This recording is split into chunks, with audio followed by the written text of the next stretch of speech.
And welcome back to Hannity. Conservative Senator Rand Paul delivered a major address before the Citadel's Corps of Cadets last night. During his remarks, he had a powerful message for a possible 2016 presidential contender regarding Benghazi. Let's take a look.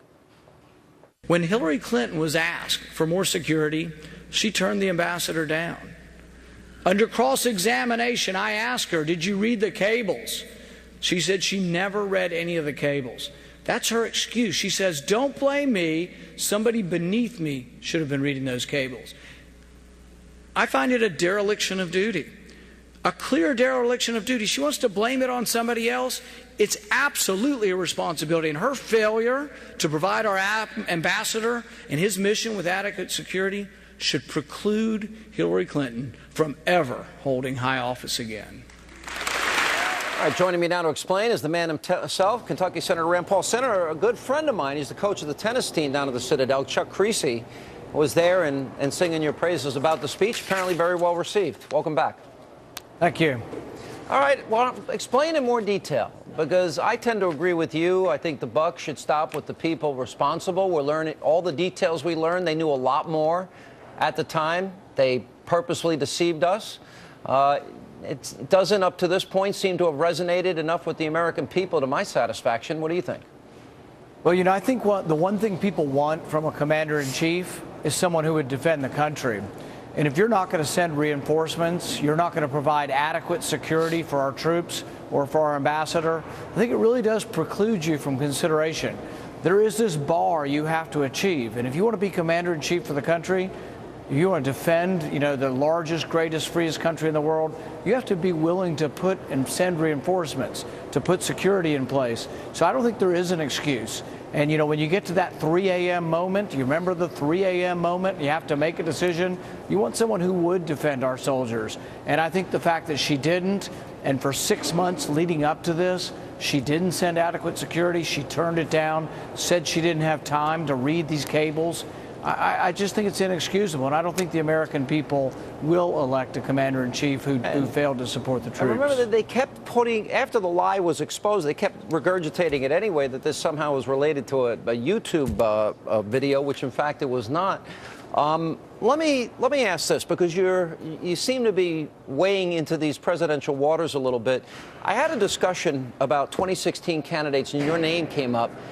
And there was an impression among a couple of people that I was speaking with that you're an isolationist. And I said, no, I don't think he is. I think maybe your dad could have, and I wouldn't even use that term against your dad, but you distinguish isolationism from having a smart Defense Department. What's the difference?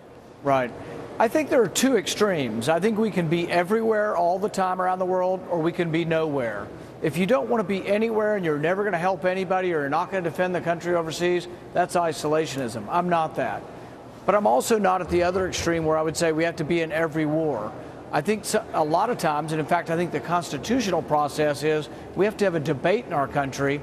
And I believe in the Reagan doctrine that says our vital interest has to be threatened, the public has to be behind it, and we have to fight for complete victory. We don't fight for a negotiated settlement like President Obama's been talking about. You fight for complete victory. Yeah. And I think that's what Reagan stood for. Do you read James Carville's suggestion of President Obama that he might want to take a toke off the Toronto mayor's crack pipe, and that followed up the next day by Bill Clinton's comments that the president ought to keep his pledge on, if you like your plan, you can keep it? Do you view that as a political maneuver by the Clintons and their allies to pave the way for her running?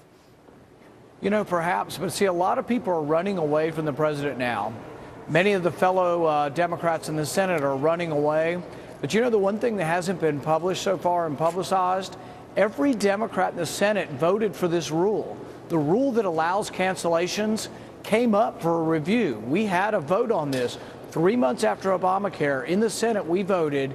Every Democrat, including the ones now complaining, voted to uphold the rule that allows your insurance to be canceled, that causes you to lose your doctor.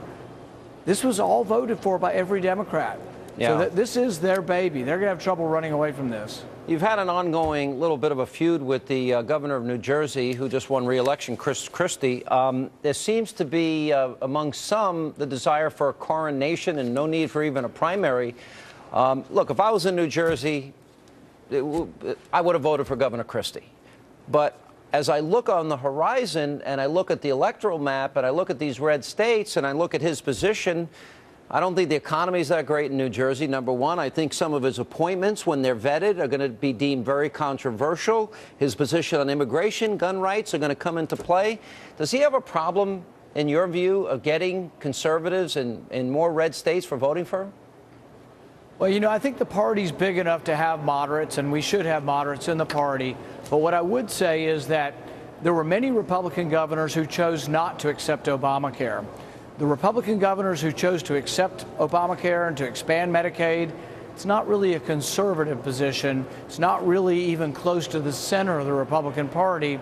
It's more close to what the Democrat governors did. So accepting Obamacare and expanding it and bringing it to your state, I don't think that's going to resonate in the Republican primary. We're pretty conservative in the Republican primary, so we'll see. But is there a place for moderates? There is a place. Now, we did have plenty of time to meet with the president a couple of times, but you extended the olive branch and you said you'd love to meet with him, and he turned you down.